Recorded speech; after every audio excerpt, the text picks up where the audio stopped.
In this presentation we'll look at one of the most important areas of switching, and that is the usage of the span and tree protocol, or STP.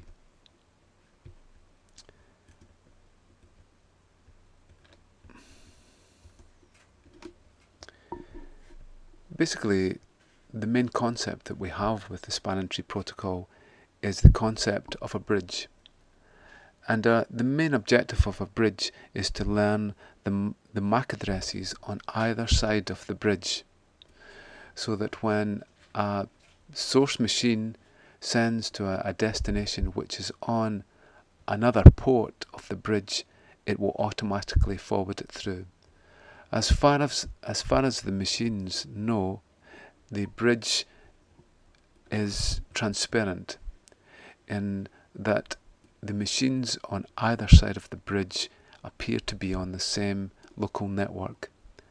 So that means that an ARP packet sent by one machine will be sent to others on the other side of the bridge. And there is now a standard called the 802.1d. And the advantage of a bridge is that it avoids loops, and that bridges intercommunicate and find the best route to a destination.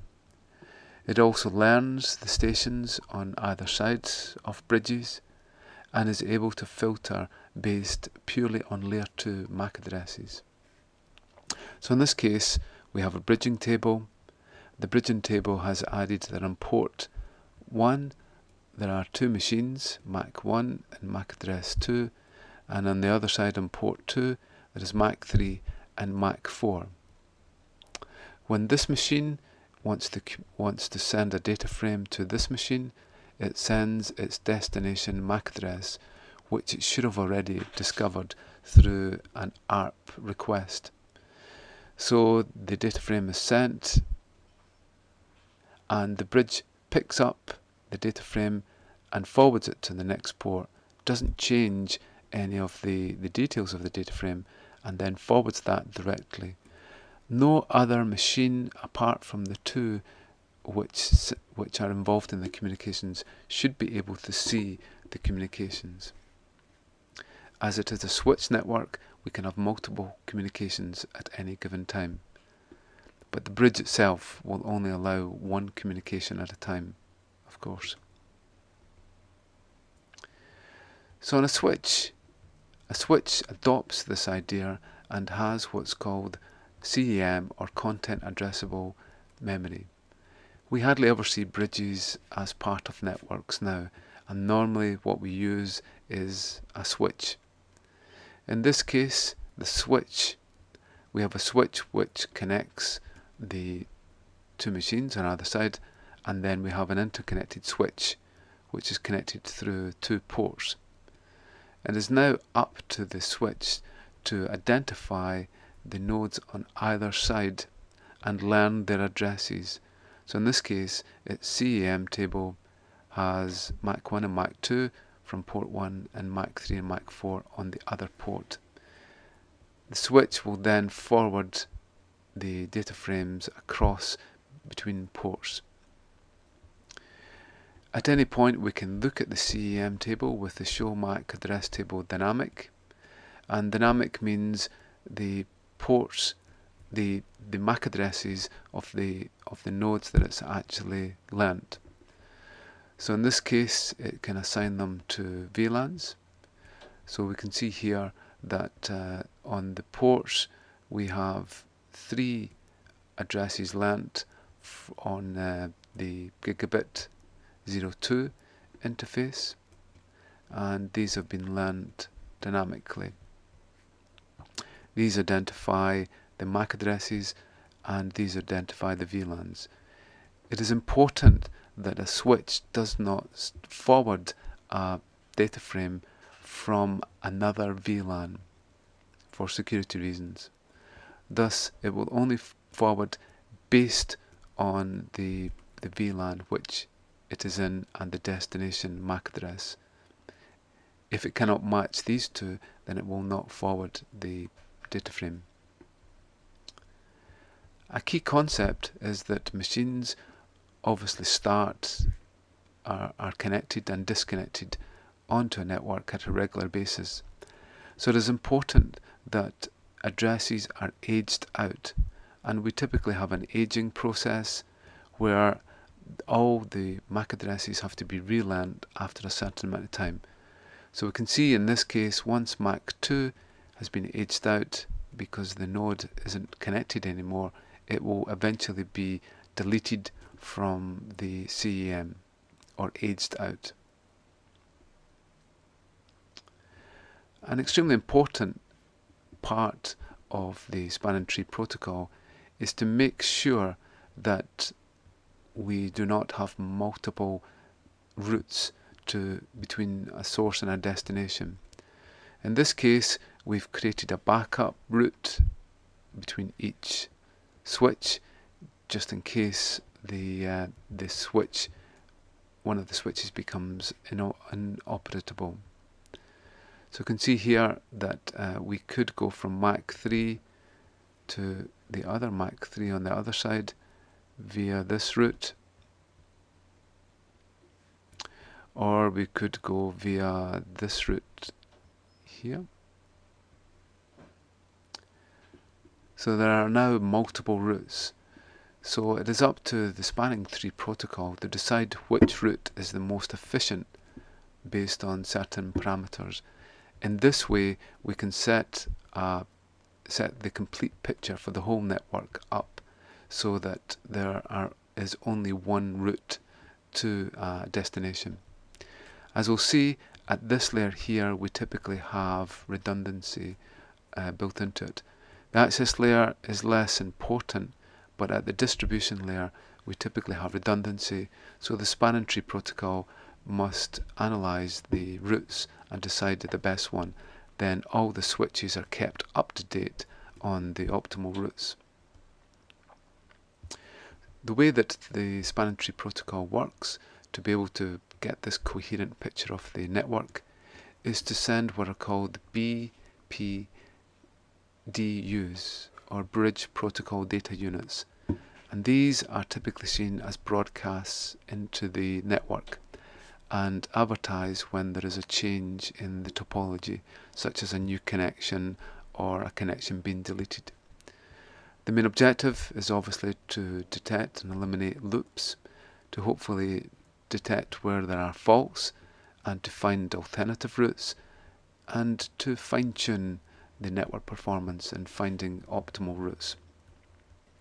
So when a new machine is added, or a new switch is added to it, or where we have different switch cost ports, a BPDU is sent. When this happens, when an update is sent, certain ports can be set into either blocking phase or a forwarding phase, and that can stop data from being transmitted into the network. Some of the key terms that we have is that we have a concept of a bridge identifier, and that allows us to create a unique bridge ID. Typically it's the bridge ID priority and also one of its MAC addresses. It then uses this in an election process to find the switch which is seen to be the root of the network. Each port themselves has a port priority, and if there are multiple ports on the switch, then a port can be allocated as having a higher priority than another one. There is also a port cost, and a port cost will help to calculate the optimal route, and in that the higher the bandwidth possibility for the port, the lower the port cost. So when routes are calculated, then the port cost can be taken into account. So when we select the port that will be used for forwarding, basically it's the lowest accumulated port cost for the whole of the route. So in this case we might have a port cost of 2 here, 2 here, possibly a 4 here, say a 19 here, a 100 here, and so on. So to calculate the routes we basically add them up. We have 19 plus 2 gives us 21. In this case we might have 4 and 2 and 100, so the first route would win.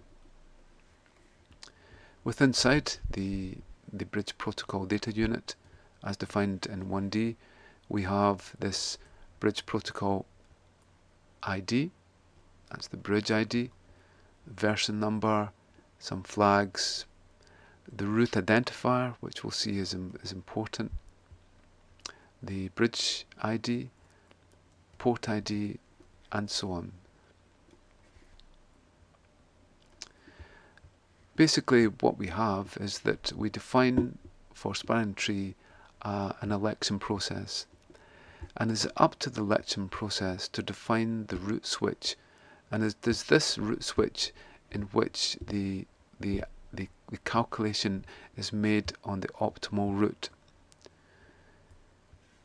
And basically it is the one, it will be the switch which has the lowest identifier, the lowest bridge identifier, and if all the bridges have the same priority, the same bridge ID, then it is the port which has the lowest MAC address. So we can see here that the switch ID is defined by its priority, which makes up 2 bytes. We can thus have up to 16,000 addresses, and then we have 16 bytes for the MAC address. Once the route switch is elected, then routes are calculated based on the route switch. So we can see here this allows us to define our spanning tree. So in this case, on this switch, we have a VLAN 1, and it has a priority number of 10. And then we can actually define the port costs on each of our ports. So in this case we go into the first interface and we define a port cost of 32, and for the second Ethernet port it has a lower port cost of 31.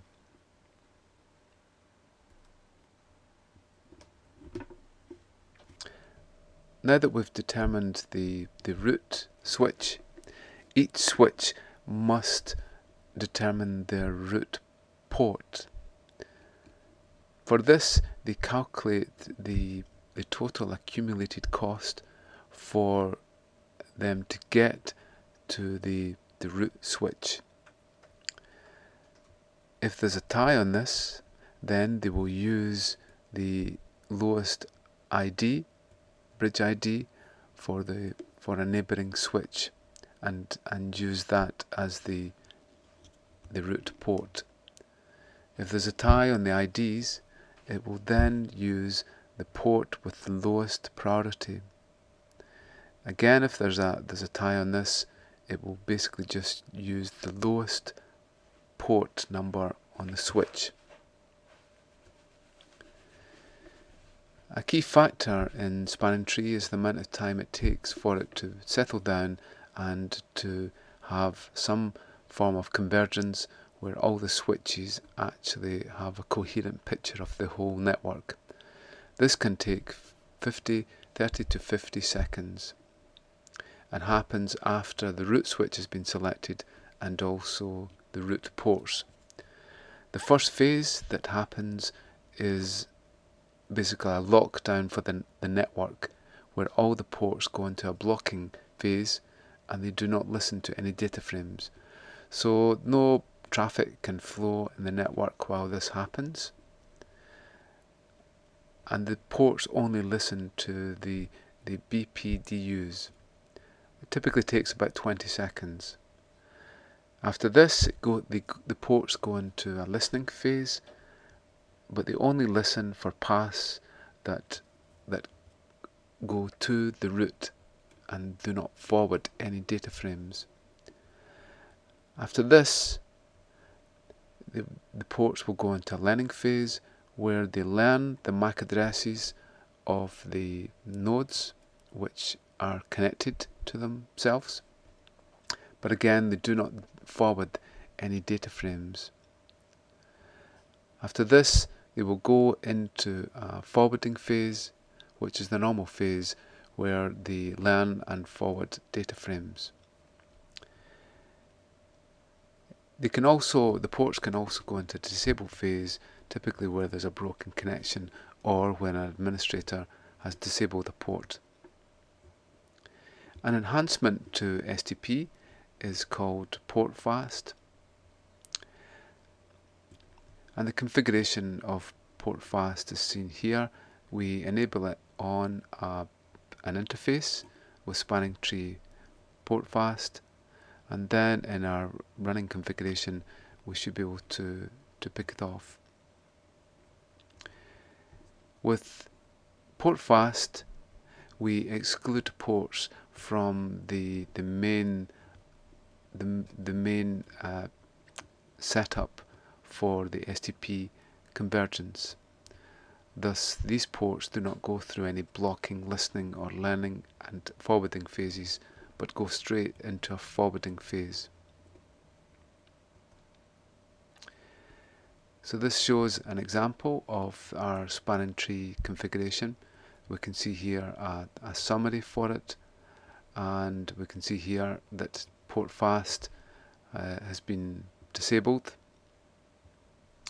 and the basic activity for our basic phases, we can see here blocking, listening, learning and forwarding. We can also look at it for individual interfaces with show spanning interface, and in this case FA02.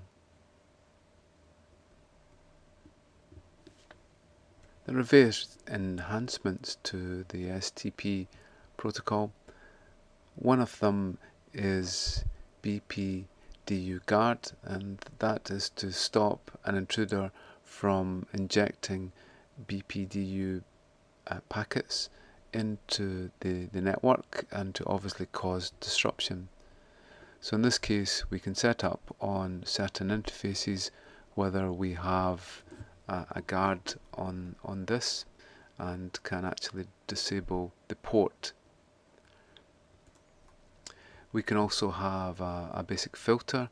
In this case it might be that if it receives more than 10 of these packets, it will disable port fast and return to normal operation. Another enhancement to this is called an uplink, where a redundant link is used to reduce the convergence time. Typically this can be less than 4 seconds.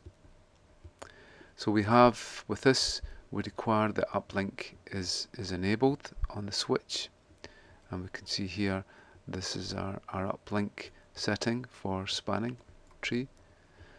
One of the ports should be blocked.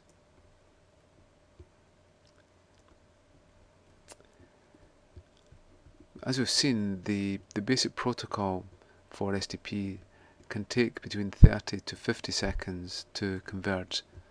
An improvement to this is rapid STP, and that's defined in the 8021W standard, and with this we can get much faster convergence, typically in less than a second, as opposed to the 50 seconds which we get with 8021D. This type of setup is obviously important for real-time applications which cannot stand these long convergence times when there's a disruption on the network. Another enhancement is multiple spanning tree, and again this is used to provide rapid convergence. is typically used with multiple VLANs to be able to create a single spanning tree instance for the whole network. So we can see here the configuration of MST, and for this we define an instance number and the VLAN, and then we apply it on to the whole of the switch with the spanning tree mode MST. Another enhancement is with Etherchannels, and with this we can actually group multiple streams into a single Ether channel.